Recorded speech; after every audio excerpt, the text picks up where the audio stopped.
Hello, beautiful family. How are you doing? Thank you for your love. Thank you for your support. So, this moment, I bring to you a message from Mazi Simon Ekpa. What he got to say about what is going on in IPOB Autopilot. Listen to him, and I'll be right back. We sacrifice our job, sacrifice our businesses, sacrifice everything too. So the sacrifice you have to make is just this little one.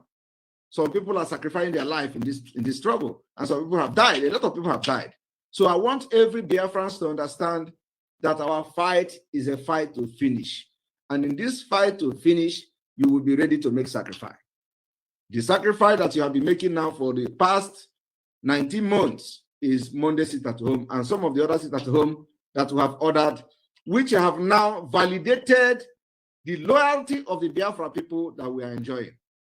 It also validated the control of our territory politically and civilly, because we are yet to come out fully to control Biafra land with arms and ammunition. So now we control you in a civil manner. That is only two ways to prove your control over a territory. We have been able to establish that in Biafra land, the entire major part of Biafra land is Biafra. And they have embraced Biafra, and they have rejected Nigeria by obeying our civil disobedience, by embarking on almost 2 years sit at home. It's a history we are making. But of course, those agents of Nigeria, they will always come and tell you, oh, this sit at home is getting too much, it's getting too much. This way. Because by the time we pick up our arms and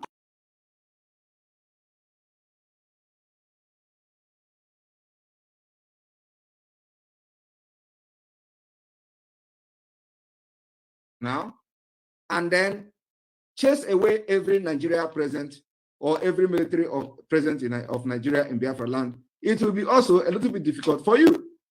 So now we have been able to establish the international community to the world that for the past 19 months, we have demonstrated that we are not part of Nigeria, and we know what we have demonstrated our readiness to leave Nigeria. But Ohaneze and all these Achikote Ekwonu elders, they will always come and give counter narrative that doesn't represent us, that doesn't represent our people, that doesn't represent the interests of Ndibo, especially those who call themselves Ohaneze Ndibo. Cool. But yet, after this election that they have failed, I opened the door, Biafrans opened the door that they should come in and we'll embrace them. And it is time, if they don't know before, that Nigeria is not for Ndibo. It is time for them to know. Now, because of this election they went to, trying to vote in Lagos because they believe that Nigeria is one. So those one Nigerians in Lagos who, when we say do not vote, you think we are talking only to the people in Igbo land. We are talking to you in Lagos too. We are talking to you in the north. When we say do not vote, you have now went and voted in Lagos. You voted and gave Obi 500,000 votes. So only 500,000 of you voted in Lagos. And what happened? You have now voted yourself into trouble. Your businesses is being destroyed. Your means of livelihood is being destroyed forever. Some of you will never recover again. You know what I mean? Never recover again is that you have been rendered useless just because you went out and validated Nigeria, thinking you are supporting somebody who comes from Igbo land. You were pushed into a dangerous politics. You were pushed into this scam they call election, and you are now a victim. But we warned you. Now, the people that you are fighting to vote for, I cannot do anything for you. They have not even protected themselves, not to talk of protecting you in Lagos. Did you see what P2B is saying? He's claiming that it was a fire outbreak when his gubernatorial candidate in Lagos is giving a the real report of what happened, how the arsonists burn and kill people, even kill the security personnel. But Obi came out and started saying fire outbreak. And this is a person that pushed you in Lagos to go into this tribal and very dangerous politics that have put yourself into trouble. And the one thing the Igbos in Lagos don't understand is that these people are going to deal with you. I am telling you, And this has nothing to do with Yoruba agitation or Yoruba nation agitation. They have absolutely nothing to do with what is going on, and they don't have hand in it. And they can never have hand in it. So there is no amount of destruction of property of Ndigbo in Lagos that is going to affect the alliance we have for those who believe that Nigeria is not one. So those who their properties are being burnt in Lagos are those who believe in one Nigeria. And one Nigeria is dealing with them now.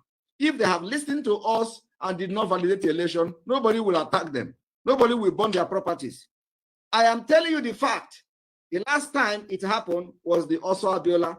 When Abiola own happened, Igbo businesses were destroyed, people were killed, and it happens once, boom, and people were able to gather some money and travel down to East for their life. Some of us has family then that ran all the way from Lagos back home to Southeast. They still have money then, they travel. And that time, the transportation skyrocketed to even ×3. That is even the worst part of it. That when Ndigbo is in trouble, the Ndigbo that have transportation company will increase the transportation fee. I have never seen, people as useless as that. How can you be increasing a transportation fare only when your own tribe is in trouble and they don't have money to go back? Then you increase because they must go. That is something that it is going to happen. But the sad story now is that, and this is a fact, what I'm about to say now, by the time they destroyed your market, burn your market, and destroy the means of your livelihood, you may not even have the means to get money, to get transportation, to finally run away and run back to Southeast when they finally begin to go house to house. Because you see, before the election, they say they plan it, the intel came, we have the intel that they are going to start going house to house where Igbo people live and killing them. And this is the intel we have. So from that intel, with what is happening to the market now, we are seeing a very dangerous days ahead. That it may come to the point that they're going to be they're going to start visiting you, where Igbo dominated areas. They will start coming to your house while you are asleep and start burning the street. It is going to happen. So now, if such thing happen, they have destroyed your business. Now you don't have money to run away from Lagos and run to Southeast. That is what you put yourself into. Yet, in Nigeria, the people you want to be part of, they are not protecting you. They are not talking. Nobody is talking. If talking cannot change the situation that your market, your business, and the means of your livelihood has been destroyed. And there is no hope anywhere. You don't have insurance that will compensate you. You don't have government that will come and support you. You have nothing. So the only thing that will save you in this mess is Biafra. And let me tell you, even if you survive this arsonist this time around, does not mean you are going to survive them after 18th of this month. I am telling you the fact. You can think I am joking. I have been shouting. This is the reason why we have been shouting no election. This is the reason why we are shouting Biafra will not validate Nigeria. Now, those of you that have validated Nigeria, Nigeria have started happening to you even before the president sworn in. They sworn the president in. But of course, it is none of our business, and our business is those who obeys what we are doing, who are ready to exit Biafra. Once you exit Nigeria, once you attack them, hey, we come for you. Once the military go to Southeast and attack any part of Biafra land, we will come after the military. We have been doing it. Anytime they come to attack, go and ask them now. Go and ask the military. Anytime they come to attack our people in our villages, they will never go back complete. And we are proud to do that. We will defend our people any day, any time. But some of you in Lagos that are validating Nigeria, nobody will come there to defend you. The Nigerian people will not defend you. Those people that push you into obedient or whatever movement, they are not there today. All of them are making videos. Telling you, share. Videos of your wealth, video of all your fortune is on flame. And they are saying, video, share. Share to who? Who are you sharing it to? You are sharing it to me, or you are sharing it to Nigerians, or you are sharing it to international community. Nobody cares about you, my friend. The people that care about you is us. And when we see you suffering in Lagos, it breaks our heart that you did not listen to us. When we see you suffering in Lagos, it breaks our heart that you don't know and value what you have. Because if you value if people in Lagos or Yoruba land have people like us, Mazinam Dikano and all Biafra agitators, they will pamper us like egg. But you don't know your value. You don't know the value of what you have. Today, everything we have said is happening to you. Yet, you will still now go on the 18th to put yourself in more trouble, because this governorship own is going to be the main target. It's worse than this presidential own. If you think you can go to Lagos and start voting, oh, Ndi will come and take over Lagos. What is happening now, like I said, they are going to go house to house, and you will do nothing. If anybody is going to save you, it is still us. I am telling you the fact. I am telling you, if anybody is going to save Ndi Igbo in Lagos, it is still us that can do it. But look at, you despise what we do. When they talk about your freedom, you want to be part of a country that is destroying your livelihood, destroying your future, destroying everything that gives you life or gives your life a meaning. And you don't have sense. So, because of the report of this particular postponement of the election, listen to the following announcement.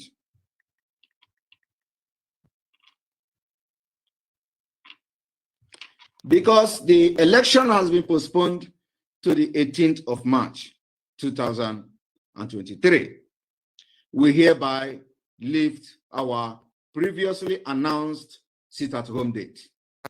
And the next sit-at-home date will be as follows.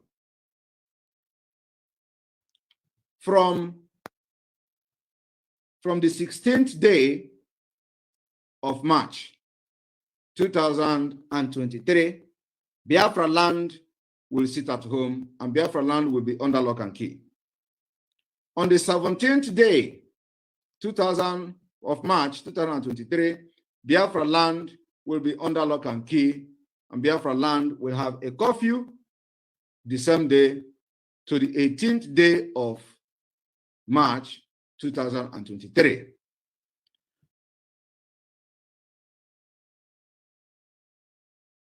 There will be no movement of chicken in any street in Biafra land. On the 19th day, which is the Sunday of March 2023, the Biafra land will be under lock and key. This particular sit-at-home will be subject to a review pending whether Mazi Nnamdi Kanu is released or not. So Mazi Nnamdi Kanu is released, we will reveal this sit-at-home. But when Mazi Nnamdi Kanu is not released to this date, Biafra land will be under lock and key from any road leading to the north and southwest or anywhere will be locked down. And in addition to that, on the 17th day, which is Friday, the Friday night that will be to the Saturday of the election, from that 6 p.m. to 6 a.m., there will be curfew placed on all major federal roads leading to Enugu, Anambra, Imo, and Ebonyi. Let me make this announcement again for clarity. Because of the postponement of the gubernatorial election and the National House of Assembly election that was previously scheduled to hold on the 11th day of March 2023, now it has been postponed to the 18th day. We hereby lift the sit-at-home order that was previously ordered from 9th to the 12th of March 2023 to the following week as follows. On the 16th day of March, there will be sit-at-home in Biafra land against Nigeria election, evil and fraudulent election. On the 17th day, there will be sit-at-home to make sure we do not elect any governor to represent us within Nigeria state, governor like Hope Uzodinma or Dave Umahi or Ugwanyo of Enugu state. We do not want to elect anybody that will come again to bring military to kill us and become a stooge to Fulani and serve them against the will of their own people. On the 18th day, which is the supposedly election day, everywhere will be lock and key. On the 19th day of March, which is on Sunday, Biafra land will be totally shut down. And if they postpone the election again, we will come again to review our next agenda in the sit at home. I want you to understand that this sit at home is one of the powerful tools we have.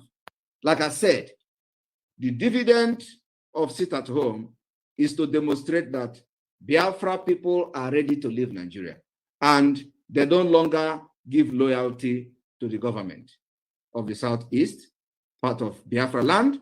The Biafra people no longer give their loyalty to the governors. They no longer give their loyalty to Nigeria state. They give their loyalty to Biafra people and the Biafra liberation armies and those piloting the affair of Biafra. And the freedom is what they give loyalty to. So it is something that some of these people that are ignorant don't understand what the implication of this in international laws and international community, especially when we are fighting to exit Nigeria like this. We have demonstrated for the past 2 years, almost 2 years now, that Biafra people are sitting at home every Monday to demonstrate and protest their readiness to leave Nigeria. In a matter of days, some things will begin to pop up, and the Biafra people will know exactly where we are going. In addition to this announcement, also listen to the following announcement, and some clarification need to be made today. I don't want to address this issue, but I see there is a need to address it. This time around, we have entered a new phase of this struggle, and we have entered just more than a new dimension, and any distraction will not be condoned. We are focused and our eyes is on the ball. I know the message of Onyendu, and I will follow it till we get Biafra. And I know many things that many of you don't know. Like I said, what you don't know is bigger than you. I have seen some agents of the criminals within the Autopilot. I have observed agent of, self-destructive agents within the Autopilot of IPOB. And sometimes I allow them to misbehave. I allow them to do everything they can do, and then before I will descend on them. But the level this agitation or this liberation of Biafra is now, those of you that are not part of what we are doing, and you are luring our people and those who are part of what we are doing into your circle to begin to destroy them. If you succeed in luring them to your circle to destroy them, that is the choice they have made. We did not make that choice for them. And anybody that falls out of this struggle at this time that will have achieved a lot, maybe you have sacrificed a lot, even to, contributing to this achievement. And at this point, you feel that it is time you are going to follow people that are falling out of the train. I pity you. I pity you because it means that all your suffering is in vain. And let me tell you, nobody can destroy the movement of Biafra. They never born you. So this warning goes to those who are forming groups. This warning goes to those who find themselves being added to a group where Madam Azoka is being ridiculed. None of you work with Madam Azoka. I work with Madam Azoka directly. I know what Madam Azoka is doing. Madam Azoka have never embezzled the ESM money. There is no money that Madam Azoka pays to anywhere. So I know everything that is going in and coming out. So if you gather yourself in a circle to ridicule Madam Azoka, and by doing so, thinking you are exonerating Simon Ekpa, oh, Simon Ekpa he doesn't know what is going on. Oh, people are complaining. Our command of the Eastern Security Network, our command of the Biafra Liberation Army, which many of you idiots don't know anything about, and you are prognosing into where is the Liberation Army. You can't know where is the Liberation Army when you are not part of what we are doing. So those of you who are prognosing into what you don't know, forming group that nobody care about and nobody know anything about, this is the last warning, and you will fall out of this movement, and you will fall out forever. We will meet again in Biafra land. I have announced previously that no commander in Eastern Security Network will keep contact with Ife Onwubiko. Yesterday, we had information that Ife Onwubiko or Dinkemma, Pastor Emake Livingston, called a meeting. I don't know who they called a meeting, but I know one of the commanders were part of the meeting. Nobody asked them to call a meeting. They called a meeting and they called themselves fact-finding committee or whatever, fact-finding mission. I did not form any fact-finding mission. I did not instruct them to go into any fact-finding. And for that reason, nothing like fact-finding exists in Autopilot. So any group like that is hereby dissolved immediately. And anybody that come in contact with such group, to my knowledge, you will be suspended from Autopilot. And for that reason, if Onwubiko is officially suspended from this Autopilot and will be excommunicated, anybody from Autopilot that communicates with her, you will go and join your own Biafra with her and fight the Biafra with her. In addition to this, Emake Livingston is from this day suspended and excommunicated from the Autopilot activities. Anybody that called Emake Livingston or had a meeting with him, to my knowledge, you will go and fight your own Biafra with Emake Livingston, and you fight and continue your battle with them from today. These two individuals will be excommunicated by the Autopilot. Anybody that has anything to do with Autopilot, not just anyhow person. If you communicate with them, to my knowledge, or to the knowledge of anybody, you will be suspended from the Autopilot. You can do your own Biafra in social media. And from this announcement, I am waiting those who have prepared to come to social media and expose how Madam Azoka is doing this and doing that, or expose how Samanepa is not picking calls and not responding to them and all that, and let them bring the game on, and let us see how we are going to handle it. This decision must be shared to all Biafrans. We have had a security meeting today, and no commander of the Eastern Security Network was part of the meeting yesterday. So the people they had meeting with can continue with them. They were never our commanders, and they have nothing to do with our security. So they can continue with them and form their own group and continue their own agitation to fight for Biafra. At the end of the day, we are going to meet in Biafra land. If they get the Biafra before us, or if we get the Biafra before them, we will meet in Biafra, and we are going to make our peace there. Thank you very much. So my wonderful family, that brings us to the end of this update. Do well to like the video, share, and subscribe. Thank you, and bye-bye.